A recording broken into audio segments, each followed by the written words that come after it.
Hello guys, welcome sa Pinoy Recap PH. For more Manhwa Tagalog Recap, paki-like, comment, and subscribe na rin po and hit the notification bell para ma-update ko kayo pag may bago tayong upload. Maraming salamat. God bless. Bago tayo magsimula mga idol, shout out muna sa mga sulit na sumusuporta sa channel ko. Maraming salamat, at kung hindi ka pa nakasubscribe, baka naman thank you. God bless. Kaya't hindi sila maaaring manalo. Sinabihan niya si Woojin na tawagan ito ng tigil-tigilan at hindi nila kailangang mag-away, at dapat nilang sakupin ang piitan ng magkasama kung hindi ay mamamatay sila sa lalaking butiki. Ngumisi si Woojin na nagsasabing hindi niya kailangan mag-alala tungkol doon, at ang pagpatay sa lahat ay magiging mas madali para sa kanya na linisin ang piitan.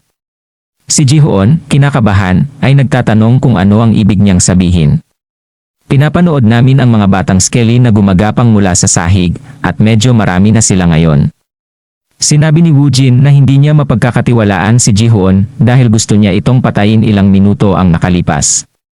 Napagtanto ni Jihoon na hindi lang ito ang husay sa blood poison, at lumingon siya para makitang kinakagat siya ng lizard man.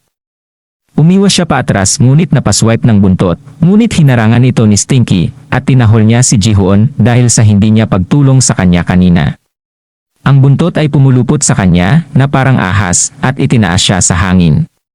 Sinabihan siya ni Stinky na ilayo ang kanyang mukha, at balintunan na sinabi sa butiki na mabaho siya, at pinitik siya nito na parang sanga. Napagtanto ni Jihoon na hindi siya makakalabas ng buhay. Bahagya itong naputol at nagulat siya sa mga galaw ng mga kalansay, at kung paano ito halos parang isang high-level na player, at nalima sila, at napagtanto niya kung ganito kalakas si Woojin noon. Patay na ang grupo ni Young. At ngayon ang kalituhan kung paano namatay ang lahat ng Edgelord sa nakaraang piitan ay nasagot na ngayon nito. Ngunit kailangan niyang subukan at tumakas para magsulat ng ulat tungkol dito. Ngunit nalilito siya kung bakit hindi pinapansin ng lizard man ang mga kalansay at tunnel na lang ang nakikita sa kanya. Ang isa sa mga buto ng Skelly ay tumakbo sa tabi ng lizard man at hiniwa ang binti nito, dahilan para mahulog ito sa sahig na may lason sa dugo. Nagtataka si Jihoon kung matalo ba nila ito, at pinapanood ang lizard man na nakatayo pabalik at tinitingnan ang isa sa mga buto ng Skelly, ngunit mabilis na ibinalik ang ulo nito sa kanya. Nawasak siya dahil parang invisible ang mga kalansay, at nagpapatuloy muli ang habulan, sabi ni Woojin. Mas madali na para sa kanya ngayon na ginagambala niya ang lizard man, at habang malamang na hindi niya naiintindihan at naalala niya ang ilang mga nakaraang alaala.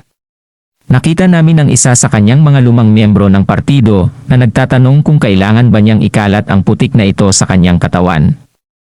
At ang tank tells yes and asks Woojin if it's right, and he told them that's not it. The flashback ends, and he wonders if they are doing well, and Jihoon is still running for his life and realize he can't keep doing this since the lizard man ay nagtatarget lamang ng mga manlalaro. Sumugod siya patungo kay Woojin na nagsasabing hindi siya mag-iisa. Nanood si Woojin at humarang ang isa sa mga kalansay, at tumalon si Jihoon dito, ngunit hindi niya nakita ang pangalawa at naputol ang kanyang mukha. Napaluhod siya at hindi pinalampas ng butiki ang pagkakataong ito, at sumisid si Dolphin papunta sa kanya. Nangangain ang kanyang binti, pinapanood lang ni Woojin habang umiiyak si Jihoon tungkol sa kanyang binti. At tumingin siya upang makita ang mga kalansay sa ibabaw ng lizard man, at natutuwa siya. Pinatay nila ito pagsisimula ni Woojin. Tao, ngunit ngayon kailangan nilang tapusin ang mga bagay. Sinabihan siya ni Jihoon na maghintay at pag-usapan muna ito, at sinabi ni Woojin na dapat niyang sabihin yon sa lalaking nasa likod niya, at itinuro ang lalaking butiki. Ang mga mata ay gumagana bilang isang sensor ng init, kaya hindi siya interesado sa mga kalansay. Muli itong tumalon sa kanya. Naputol ito sa balita, at nakita namin ang isang bagong piitan na natuklasan, kasama ang amo na tinatawag na Needle Snake, at tinanggihan ang maraming guild. Pagpunta sa piitan, nakita namin ang Young One Secretary na nagsasabi sa kanya na ito ay kakilakilabot na oras, at hindi na ito maaaring maging mas masahol pa. Dahil ngayon ang pampublikong opinyon ng Phoenix Guild ay kakilakilabot. Sinabi ng Young One na ito ay walang kaugnayan, at ngayon ay kailangan nilang tumuon sa ika-negatibo, 6 na palapag na piitan. Nakita namin ang Mesha Guild na inihayag sa publiko na kanilang ipagpaliban ang kanilang rate ng piitan, at pangalawang komento kung paano kahit na ang Mesha Guild ay natatakot dito. Ang isa pang lalaki na hindi pa pinangalanan ay nagsabi na ang ahas ng karayom ay pinangalan ng ahas ng kamatayan dahil wala pang isang manlalaro na nanghuhuli dito. Kaya ang anumang tumatalakay sa amo na ito ay walang silbi. Pangalawa ay ang pag-iisip kung bakit lumitaw ang isang mapanganib na halimaw at nagtataka kung ang Mesha Guild ay may anumang lihim na motibo para sa kanilang anunsyo. At napagtanto niya ang isang bagay at tinanong ang isa pang lalaki kung ano sa tingin niya ang mangyayari kung ang bawat guild ay maantala sa pagpasok sa piitan. Sinasabi ng isa pang lalaki na ang mga walang takot lamang ang magtitipon at kapag lumipas ang panahon ay gugustuhin din ng gobyerno na maalis ito, at pangalawa ay eksaktong sinabi. Natalo ang ahas ng karayom at ang lalaki ay tumugon na sila ay magiging sikat. Pagkatapos ay napagtanto na ang mga lalaki mula sa Mesha Guild ay nagsisikap na bumili ng mas maraming oras. Sinabi ni Second na hindi siya sigurado, ngunit may dahilan kung bakit nila ito inaantala at magkakaroon din ng maraming bagay na walang may-ari sa piitan. Kaya kapag namatay ang ahas ng karayom, makakamit nila ang katanyagan at kayamanan. Bumaba ito sa isang abiso na nagsasabing nakuha muna ang tagumpay ng Lizard Warrior Hunter at nakita namin ang mga Skeleton Boys sa ibabaw ng bangkay ng Lizard Man at siya ay nakakuha ng higit na otoridad. Sabi ni Woojin ang mga bagay ay natapos ng mas mabilis kaysa sa inaakala niya at dahil nasangkot siya sa Mesha Guild ngayon, mahihirapan siyang makagalaw ng malaya. At nakita namin na nakuha na rin niya ang sandata ni Matsui ngayon. At ibigay ito sa isa sa mga kalansay. Sinasabing magagamit niya ito at tinitingnan nito ang sariling mukha sa pamamagitan ng talim at napagpasyahan ni Woojin na oras na para basahin ang mga alaala ni Matsui. Sa labas at nakita namin na may sumisigaw na ang piitan ay nalinis na at ang isa sa mga manager ay tumakbo at tinanong si Woojin kung nasaan ang iba at sinabi niyang patay na sila. Sinabi ni Woojin na magsulat na lang malakas ang boss. Pumasok si Woojin sa kanyang trailer at sinagot ang isang tawag sa telepono. Sinabing nangyari ito gaya ng hula ng batang si Juan at ang isa sa mga lalaking tumatarget sa kanya ay may kakaibang espada na ginamit ng Master Swordsman. At dahil isa siyang mahalagang miyembro ng Mesha Guild, sigurado siyang ang paksyon ng Yamato ay bahagi ng pangunahing sangay ng Skull Guild. Tumingin siya sa TV at may napansin at sinabing maliban sa wala na siyang malalaman at sinabing makikipag-ugnayan siya ulit sa kanila habang umaalis siya sa trailer. Nakita naming nire-record siya ng TV at tumalikod siya at ngumisi habang umaalis at naputol ito sa isang flashback ng Matsu na nag-uusap tungkol sa isang bug na na-install. Na mula sa mga alaala na nakuha ni Woojin mula sa kanya. Isa. Nakatanggap siya ng tawag mula sa young woman. At sinabi niya kay Woojin na narinig niya ang tungkol sa nangyari at nagtanong kung mayroon siyang ire-report. Sinabi ni Woojin na hindi niya masyadong nalaman, ngunit alam niya kung nasaan ang isang sangay ng Skull Guild. Sinabihan siya ng kabataang babae na pumunta sa kanyang bahay at sabihin sa kanya at pumayag silang magkita. Sumakay si Woojin sa kanyang kotse at hinarang siya nito sa isang istasyon na nagbukas ng locker at nagtataka siya kung si Second Nose ay target din niya at umaasa siya ang listahan ng piitan ay hindi nakakadismaya. Lumalaktaw ito pagkatapos niyang basahin ito at sinabi niyang may katuturan kung bakit. Sinusubukan ng Mesha Guild na alisin siya dahil mayroong napakataas na kalidad na nilalaman dito. At karamihan sa mga piitan na ito ay nasakop niya kasama ng Mesha sa kanyang nakaraang buhay at ngayon siya napagtanto na hindi tinarget si Second para sa wala. Nagulat siya nang makitang may partikular na dungeon si Second dahil walang gaanong impormasyon tungkol sa reward sa dungeon at iniisip niya kung ano ang nasa loob ng itlog ang reward.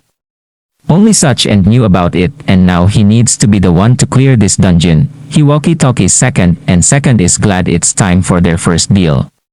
Pinutol nito si Woojin sa bahay ng young woman at nalaman namin na sinabi niya sa young woman na namatay si Young at ang Skull Guild sa pakikipaglaban sa isa't isa. Sinabi sa kanya ni Woojin na ang isa sa mga Edge Lord ay malakas at batay sa kanilang estilo at kagamitan, mayroon silang koneksyon sa Japan. Sinabi ni Yongguan na mayroong ilang mahahalagang paksyon doon at titingnan niya ang issue at makikita natin sa balita inihayag niya sa publiko ang kanyang pag-atake sa piitan sa ika-6 na palapag. Sinabi niya kay Woojin na patuloy siyang babantayan ng school guild at iwasang kumilos ng mag-isa at pinitik ang kanyang daliri para sa kanyang sekretarya, si Kim, na sabihin sa kanya na idineposito niya ang pera sa Woodman's account. Young Won tells him na makikipag-ugnayan sila sa kanya ulit pagkatapos niyang linisin ang piitan na ito ay umalis si Woojin at ngumisi habang sinasabi kapag nakabalik na siya dahil ngayon ay babae ang target nila kaysa sa kanya. Ang pagiging bata ay nagiging reaksyon sa hinaharap at iniisip niya kung dapat ba siyang sumalungat sa mga babala ng dalaga.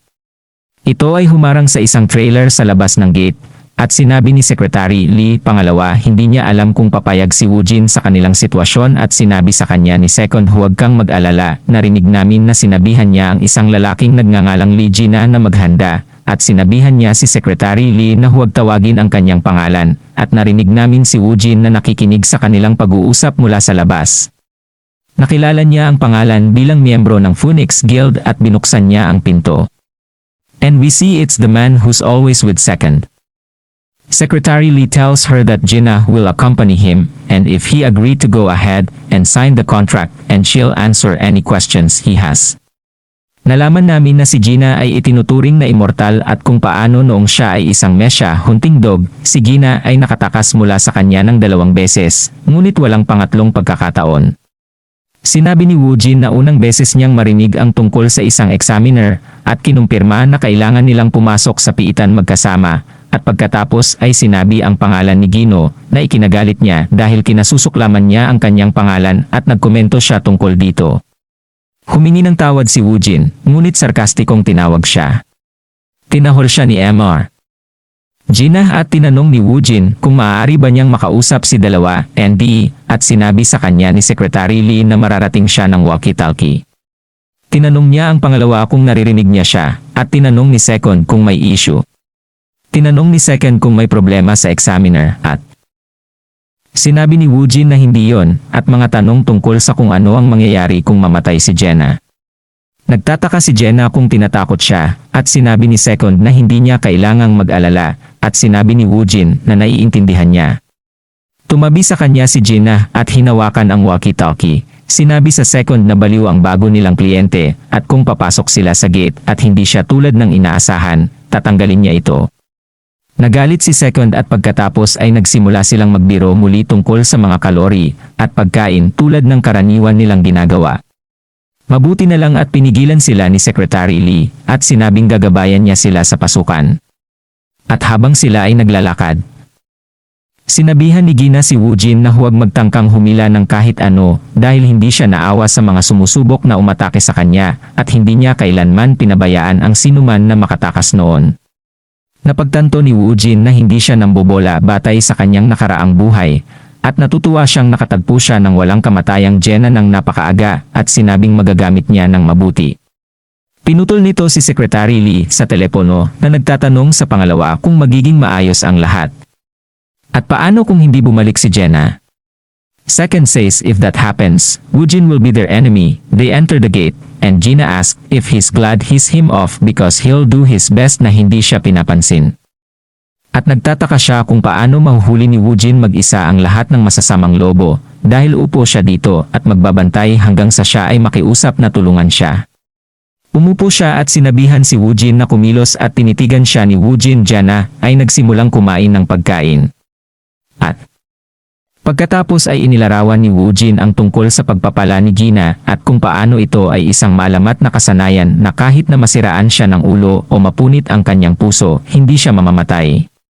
Sinabi ni Woojin na malamang na iniisip niya na siya ay mapalad na maging immortal. Someone say skeleton si Woojin while saying that now he's met Woojin. Jenna will understand that it was just a delusion that he thinks his WCMR skelly bones kill a mob, and Gina told Woojin his cutie is good in fight and asking for its name at binigyan ito ng masamang palayaw. Hindi siya pinapansin ni Woojin at sinabi ni Jenna na naiintindihan na niya ngayon kung paano niya nagawang mag-alis ng piitan ng mag-isa. Nakikita namin ang isang sangkawan ng mga patay na halimaw sa ilalim ng mga buto ni MR Skelly, at si Gina ay pinagpapawisan ng husto dahil ang skeleton ay may kakayahan ng isang mataas na antas na manlalaro. Kaaway at dapat niyang sabihin sa pangalawa ang tungkol sa kanya kapag tapos na siya. Tinanong siya ni Woojin kung kumusta ito, At sinabi ni Gina na hindi niya akalain na kakailanganin ni Woojin ang kanyang tulong at sasabihin niya ito sa pangalawa kapag tapos na siya. Impormal na sinabi ni Woojin sa kanya kaya at tinanong ni Gina kung tama ba ang narinig niya dahil impormal ang tunog nito.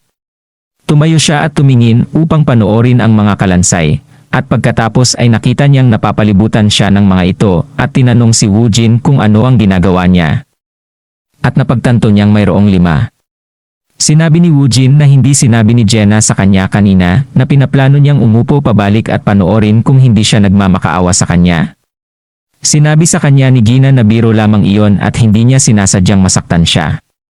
Isang hakbang siya pasulong pagkatapos ay sumugod at umindayog kay Woojin, tinatawag siyang. Ngumisi si Woojin tapos ibinato ang balikat.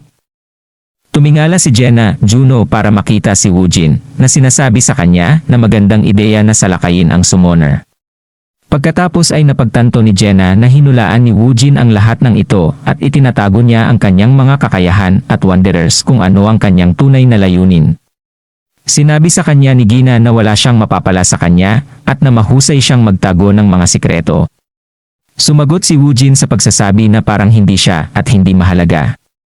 Ang lahat ng mga kalansay ay naglagay ng kanilang mga espada sa kanyang ulo at pagkatapos ay tinaga nito si Gina at nakasabit sa isang puno, sumisigaw na pakawalan. Pinutol ni Woojin ang lubid at nahulog si Gina sa sahig. Sinabi sa kanya ni Woojin na ihanda ang kanyang sarili. At si Gina ay nalilito.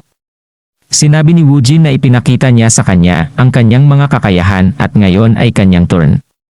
Tinanong siya ni Jenna kung ano ang sinasabi niya at sinabi ni Woojin na kailangan niyang maging pain para madaling umatake ang mga kalansay.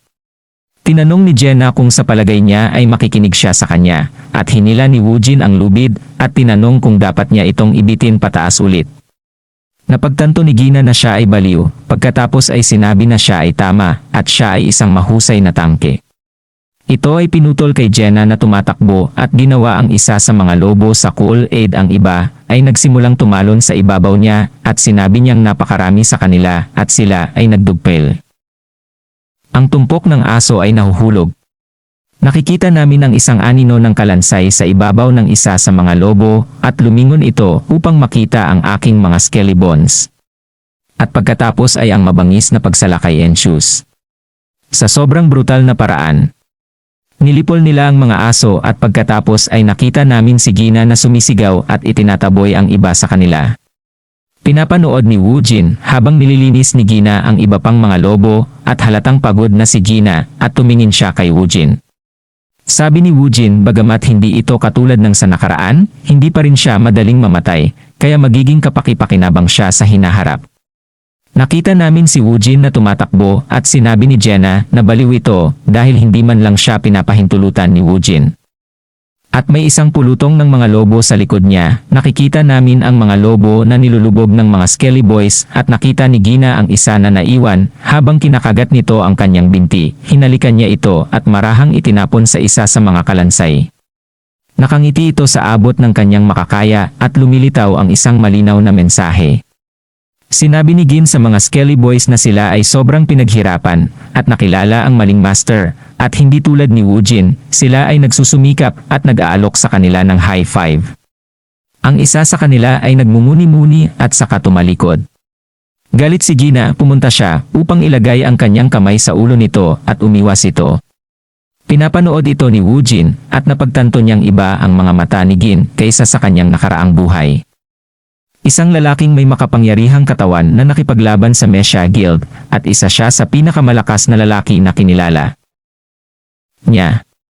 Ang kanyang estilo ay isinuko ang kanyang laman para matamaan siya at nahirapan si Woojin laban sa kanya, ngunit sa kasalukuyan ay walang galit sa kanya kaya dapat may trigger na gumawa sa kanya ng ganoon at iniisip niya na baka second's death ang trigger and if second lives, the Mesha Guild will have their plan ruined. Tumingin si Jenna kay Woojin at sinabing maaaring hindi niya alam ang kanyang intensyon, ngunit hinikayat ni Woojin ang perpektong dami ng mga mandurumog upang hindi madaig si Jenna. At ito ay maraming beses, kaya hindi lang ito nagkataon at nakakatakot kung gaano kabilis niya itong nasusukat. Inamin ni Gina na si Woojin ay mas mataas sa kanya at sinabi ni Woojin na oras na para sa susunod na palapag. na ikinalito ni Jenna. At sinabi ni Woojin na ito ay isang mas mahusay na palapag kaysa sa isang ito. Tumungo sila sa ikalawang palapag at sinabi ni Gina na pagod na siya, naisip niyang mamamatay siya. Nagtanong kung maaari silang magpahinga. Naglabas si Woojin ng ilang vial ng dugo mula sa kanyang imbakan at tinanong ni Jenna kung para saan ang mga iyon. Tinanong ni Woojin kung magaling siyang tumakbo at nataranta si Gina. Pagkatapos ay itinapon ni Woojin ang dugo sa sahig sa paligid ni Gina at sinabi sa kanya na mas mabuting magsimula na siyang tumakbo. Nakarinig sila ng tunog sa kagubatan at lumingon si Gina upang makita ang isang higanteng butiki na lumabas mula sa linya ng puno at tinawag si Woojin ng masama. Pinutol nito ang pangalawang pagbasa ng balita at nakikita natin na tumpak ang kanyang mga hula at iniisip niya kung gaano karaming mga dayuhang guild ang lalabas para sa raid. Sinabi sa kanya ni Secretary Lee na susuriin niya ang listahang nakuha niya. Second says good and day. Tinanong niya kung magiging okay ba siya. Pinutol nito ang pagbook ni Gina at iniisip kung paanong siya lang ang tinutugis at nakita namin ang mga kalansay na tumatakbo sa likod ng higanteng butiki. Napagtanto ni Gina na siya ay sinadya upang kumilos bilang pain at pagkatapos ay huminto sa pagtakbo upang harapin ang butiki. At nagtataka siya kung paano ito mas mahusay kaysa sa unang piitan at pinagbantaan si Woojin. Nakita namin siyang hinaharangan ang pag-atake ng mga butiki na naging dahilan upang siya ay madulas at si Woojin ay patuloy na nanonood mula sa isang puno. Bumalik ito kay Gina at nakita namin na nagawa niyang pigilan ang higanteng butiki at sinabi dito na oras na para ihinto ang pagkaladkad dito. At nakita namin ang isa sa mga kalansay na lumundag sa hangin sa likod ng butiki. At pagkatapos ay isang segundo at sinaksak nila ito. Pinahiran ito ng lason na dugo.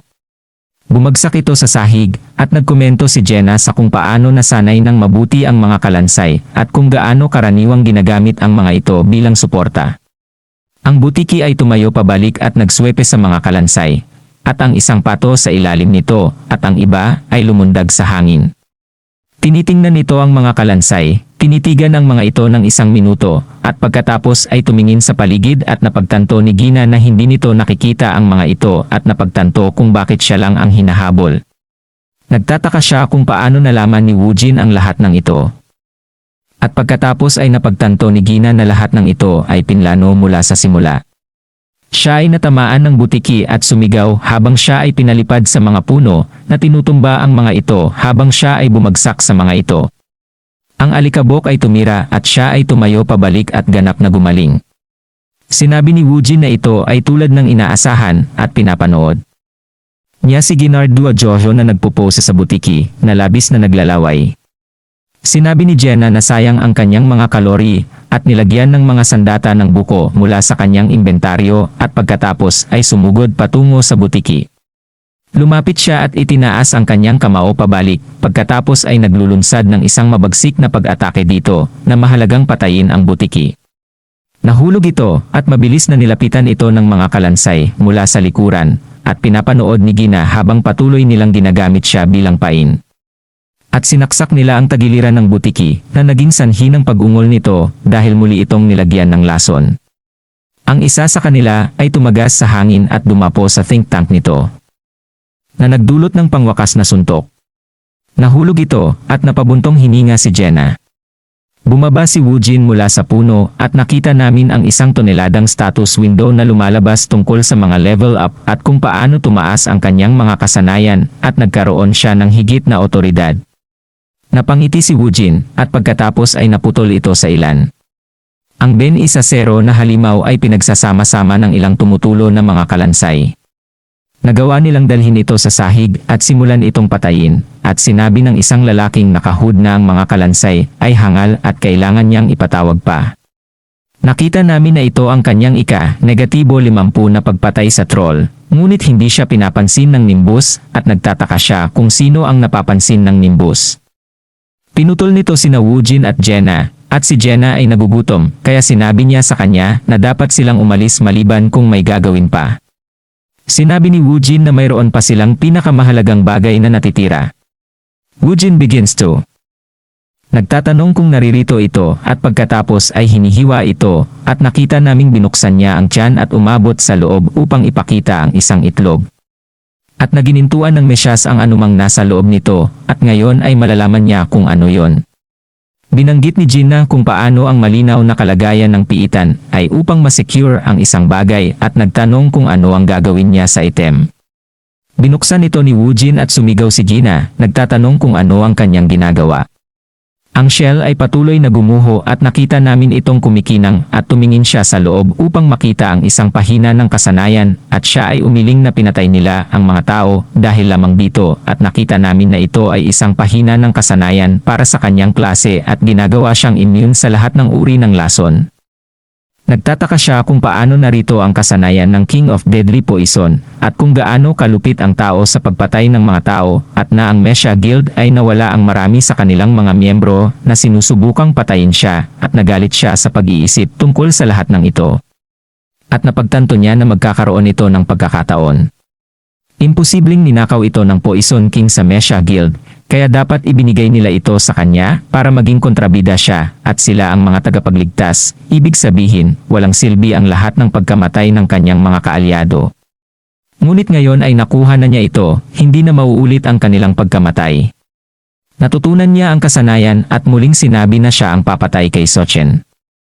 Si Jenna ay nanonood at nagtataka kung bakit siya masama ang pakiramdam at hindi sila akma na maging isang duo. Nakita namin silang lumabas ng piitan at sila ay pumasok sa kanilang trailer at nakita ang isang bag sa mesa. Inisip ni Gina na ito ay pagkain at tumakbo papunta dito para lang makakita ng mga walkie-talkie at tubig. Pangalawa, narito ang walkie-talkie at sinabing natapos sila ng mas mabilis kaysa sa inaakala niya at tinanong sila kung kamusta ang piitan. Sinabi ni Woojin na ayos lang at tinanong kung may nangyari. At pangalawa ay sinabi na ang grupo ng batang babae ay hindi maabot at may mga dayuhang guild na sumali. Ang pagsalakay at nanahuli ng isang lalaki ang isang gintong dragon. Kinilala ito ni Woojin at binanggit kung paano ginamit ang kaliskis para sa baluti dahil mataas ang resistensya ng mga ito sa init. Ngunit talagang ang juice ng dragons ang nagpabago sa mundo at habang hindi siya sigurado sa mga aktwal na gamit. Maaari itong gamitin upang alisin ang mga sumpa ng Seal Slash at na kahit ang espada ni Segen ay nabuksan gamit ito. At kailangan niyang makuha ito bago ito malaman ng mga tao. Tinanong ni Second kung may iba pa siyang gustong malaman at sinabi ni Woojin na sapat na. Hiniling ni Second na kausapin si Jenna at sinabing bibigyan niya si Woojin ng telepono para sa ibang pagkakataon. Pagkatapos ay nagsimulang tumahol kay Jenna na sinasabing bumalik na siya sa opisina.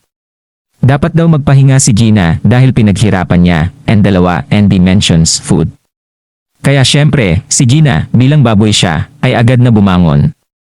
Pag alis niya, iniisip niya kung kailangan pa ba niyang manatili kay Woojin sa hinaharap at pagkatapos ay aalis siya. Pumapasok ito sa opisina at nakita namin si Gina na nagtatanong ng pangalawa. Kung bakit siya pinatawag dito ng madaling araw at ang sabi ni Second ay dahil daw sa report na sinulat niya at may binabasa siya, Jenna.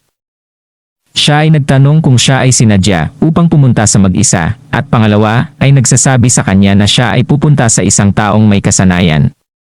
Gina pagkatapos ay nagsimulang pangalanan kung sino ito. Ang pangalawa ay nagsasabi na sila ay sanay, ngunit hindi siya nagbabanggit ng isang tao. Sinabi ng pangalawa na nakakalimutan niya si Woojin, at sinabi ni Jenna na ayaw niyang gawin ito. At na siya ay isang baliw na walang pakiramdam ng pakikipagkaibigan at ang kanyang pagkatao ay masama. At kung kailangan niyang makipagtulungan muli sa kanya, magsasagawa siya ng hunger strike. Sinabi ni Second na magpapasalamat siya para doon at inilabas niya ang isang recording ng nahuli si Gina sa 4K. Na inaamin na wala siyang pakialam sa kanyang comrades' personality kung sanay sila at tinanong ni Second kung naaalala niya ito. Tinawagan siya ni Jenna na mura at ipinaalam ni dalawa ND na nakasign up na sila at nabigyan na nila ng magandang pain ang ibang guild na taranta si Gina. Pumaputol ito sa isang disyerto na gusali at nakita namin si Woojin na humahasa ng espada at sinabi niyang kailangan niya ng maayos na pagawaan at pagkatapos ay binuksan niya ang isang maleta, nagulat sa isang item na pangalawang nakalap para sa kanya at natutuwa siyang nakatagpo niyang muli ang Edge Lords.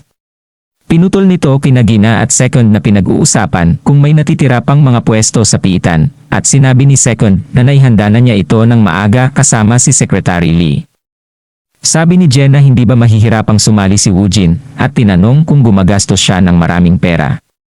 Bumukas ang pinto at tumalikod ang pangalawa at tinanong si Secretary Lee kung tapos na ba siya sa kanyang trabaho. Sabi niya oo at natapos na ang bidding at ibinigay niya kay Woojin ang item at dinala niya ang mga maskara na hiningi niya para sa dalawa. Sinabi sa kanya ni Second ang magandang trabaho at nakita namin ang balita na tinatalakay ang raid. Pumaputol ito sa lugar ng raid at nakita namin sa likod ng pinto ng Moscow na nakasuot ng maskara si Jinai na nagsasabing hindi ito komportable at pagkatapos ay tinawagan si Woojin na pupunta ni Isaac disguise at nagtatanong kung okay lang siya. Sinabi ni Woojin. Si Jenna ay isang mataba at nagtatanong kung siya ay kinakabahan. Hindi sinabi ni Gina habang pinupuno ang kanyang bibig, habang nasa loob siya ay nagkakaroon ng breakdown, nagtataka kung gaano kalmado si Woojin.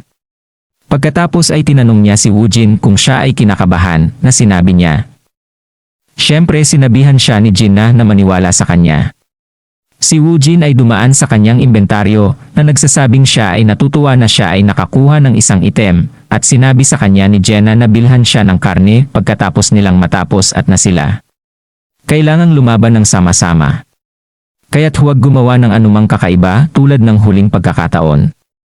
Nakita namin ang item na tinatawag na Grim Reaper's Mask at nagbibigay daan ito sa kanya na kontrolin ang mga skeleton ng mas mahusay at pinapataas ang kanyang kapangyarihan at pagbawi ng Mona at hindi niya alam na magkakaroon siya ng item. Pinutol siya nito dati sa telepono kasama si Second at nang tanungin ni Second kung iniisip niya ang tungkol sa Needle Snake Dungeon. At sinabi ni Woojin na delikado ito. Tumawa si Second, sinabing alam niya at sinabi sa kanya na naghanda siya ng angkop na item para makatulong siya sa pagkontrol. Ang Skelly Boys at ito ay isang maalamat na ranggo. Pumasok ang isang lalaki sa silid na nagsasabi sa kanila na ihanda ang kanilang sarili. Floor, ito ay pinutol sa lahat ng tao sa loob ng piitan at nakita nilang ito ay isang paghahanap ng kaligtasan at ang lahat ay nagsimulang magpanik, sinabi ni Gina kay Woojin. Tila simple, ngunit mahirap mabuhay dito at tinanong si Woojin kung ano ang kanilang gagawin at sumagot siya sa pagsasabing gagawin nila ang kanilang pagsubok. Nagulat si Gina pagkatapos ay nagkaroon ng PTSD at tinanong si Woojin kung hindi siya nakinig sa kanya sa waiting room. Sinabi ni Woojin na nakatanggap lang siya ng bagong item, kaya kailangan niyang subukan ang performance nito. Pumalakpak si Jenna at sinabing tama siya at dapat niyang subukan ito, sabi ni Woojin.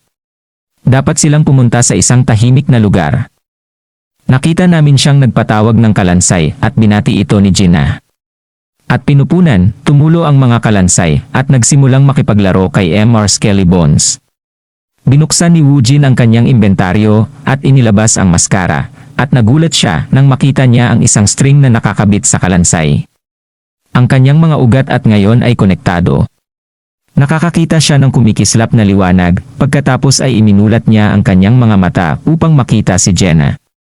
Tinapik ni Jenna ang kanyang ulo, sinasabing kakaiba ang kanyang kinikilos at sinabihan siya ni Woojin na tanggalin ang kanyang mga kamay sa kanya. Pumitik si Gina at nagsimulang gumalaw ng awkward ang kalansay at pagkatapos ay bumagsak. Tinanong ni Gina kung patay na ito at saka sinipa ang ulo. Sinabi sa kanya ni Woojin na igalaw ang kanyang paa at napagtanto niyang ang pagkontrol sa balangkas ay mas mahirap kaysa sa inaakala niya. Nakita namin ang ilang tao na nagtatanong sa isang lalaking nagngangalang Yongjun kung ano ang kanyang plano at nalaman namin na sila ay mula sa nakakapagod na guild at sinabi niya sa kanila na dapat sila kumilos ng maingat at mananatili sila rito ng ilang araw at tingnan kung ano ang ginagawa ng iba dahil pinapataas ng mas malaking grupo ang kanilang posibilidad na mabuhay. Nakikita nila ang iba at nagtataka kung pareho rin ba ang naisip nila at dahil wala ng iba pa otoridad bilang Mesha Guild at kailangan nilang hikayatin ang iba para makapag-focus ang kanilang guild sa pangangaso. Pinutol nito si Jenna at sinuntok niya ang isang orsi, pinalipad ang ulo nito. Nagtataka siya kung bakit siya nag-aalala dahil lahat ng mga numero ay mahina at nagtataka kung siya ay lumakas. Narinig niya ang tunog ng mga laslas at lumingon siya upang makita ang isa sa mga batang Skelly na pumatay ng dalawang orsi. At pagkatapos ay gumawa siya ng perpektong normal na mukha at ang kanyang Woojin na may criminally offensive na side eye at ipinaliwanag kung paano siya nagpupumilit na maglakad at patuloy siyang natumba. Ngunit ngayon ay tumatakbo siya sa paligid ng pagpatay sa mga orki at dahil malakas na sila, ito ay sobra na. Sinabi niya na hindi patas na kailangan niyang magtank habang si Woojin ay nakaupo sa likod at umaani ng mga benepisyo. Tumingin siya upang makita ang maliit na kalansay sa tabi ng isang higante at pagkatapos ay napagtanto na maaari silang ipatawag ni Woojin habang kinokontrol ang mga kalansay. Ipinaliwanag ni Woojin na kumakain ito 1 toneladang mana at sa tingin niya ay hindi niya magagamit ang kasanayan sa lason sa dugo. Tinanong niya si Jenna sa pamamagitan ng kalansay kung paano ang kanyang kalagayan at sinabi sa kanya ni Jenna na tingnan siya sa at tinanong si Woojin kung kailangan niyang maging take proper etiquette. Tinanong ni Woojin kung ganoon at lumitaw sa likuran niya, nagtatanong kung mas gusto niya ito. Natakot si Jenna at inulit niya ang kanyang tanong tungkol sa kanyang kalagayan. Sinabi sa kanya ni Jenna na gumaan ang pakiramdam niya pagkatapos niyang turuan ang mga walang asal at pagkatapos ay sinabi niyang hindi niya sinasadya si Woojin. Tinanong ni Woojin kung oras na ba para lumabas ng todo ngayon. At sinabi ni Jenna na siya ay nakikipag-away sa buong panahon at nagtanong kung bakit sila going all out now and asking about the orcs from before and we see the skeletons behind Woojin and he told Jenna it was just a warm-up. Nagsimulang magpanik si Jenna at sinabing hindi maganda ang pakiramdam ng kanyang katawan at sinabi niyang may anemia siya pagkatapos ay peking nahihilo. Ang isa sa mga kalansay ay nagsimulang tapikin ang kanyang tagiliran gamit ang isang espada, at sumagot si Woojin sa pagsasabing mag-iniksyon siya ng bakal sa kanya. At sinabi ni Jenna na espada yon, at sinabi sa kanya ni Woojin na papasok pa rin ito sa kanyang katawan. Sinabihan siya ni Woojin na sumunod dahil mayroon siyang plano. Galit si Jenna, wala siyang magawa sa kanya. Pumutol ito sa isang puno na nahuhulog at nakita namin si Woojin na nagpuputol ng mga puno at nagtataka si Jenna kung ano ang iniisip niya dahil nagpuputol lang siya ng mga puno sa halip na mga halimaw. Pinutol nito ngayon ang 2 sa piitan at nakita namin ang ilang miyembro ng nakakaulol na guild na hinahabol ang ilang mga duwende at sila mabilis na ilabas ang mga ito. At pagkatapos ng 3 araw ay nangyari ito muli at sinabi ng isa sa mga manlalaro na ito ay boring at isa pa ay nagsabi na kakaiba na sila ay mga maliliit na mob. Sinabi ni Yongjun na sila ay masyadong nakaka-relax at kailangan nilang i-scout ang lugar kahit na ito ay mapanganib. Nakikita natin isang pader na itinayo mula sa mga troso at si Woojin ay nakakuha ng isa pang reward mula sa kanyang nimbus at nakita niyang nakakuha siya ng buff para sa mga skelly boys. Ngumisi siya at saka sinabihan si Jenna na oras na para lumipat. Tinatanong ni Jenna kung bakit ngayon dahil pinaghirapan lang nilang itayo itong fort. Sinabi ni Woojin ang pagbabago ng mga plano at tinanong ni Jenna kung bakit. Tinanggal ni Woojin ang kanyang maskara at nakita naming nagpatawag siya ng higit pang mga sundalo at nagulat si Jenna at sinabing hindi ba 5 lang ang kaya niyang ipatawag. Sinabi ni Woojin na mayroon noon ngunit ngayon ay iba na. Nagulat ito sa batang si Jun. Na nagulat nang madapa sila sa napakalaking bilang ng mga bangkay ng digmaan. Nagtataka sila kung ilan ang mayroon, at nagtataka siya kung sino ang maaaring gumawa ng ganoong patayan, at nagtataka kung nakaligtaan niya ang isang bihasang tao. Sinabihan siya ng isa sa mga lalaki na tumingin dito, at marami pa, at tinanong niya kung ano ang ibig niyang sabihin, at kami nakita nilang may nakita silang labirin, at nakita nating gawa lahat ito sa kahoy, at iniisip niya kung sinadya ba itong akitin ang mga mandurumog at bitag sila. Kakaiba. At pagkatapos ay napagtanto niya ito ang dahilan kung bakit sila nakapag-relax kahit na ito ay isang survival quest at nagpasya siyang tipunin ang lahat ng natitirang mga manlalaro. Ito ay humarap kay Jenna at sinasabi niya kay Woojin na hindi niya karaniwang estilo ang mag-trap ng mga halimaw ngunit ito gumagana kaya anuman at nagtatanong kung bakit sila patuloy na gumagalaw. Hanggang dito muna sa part na to, salamat mga idol.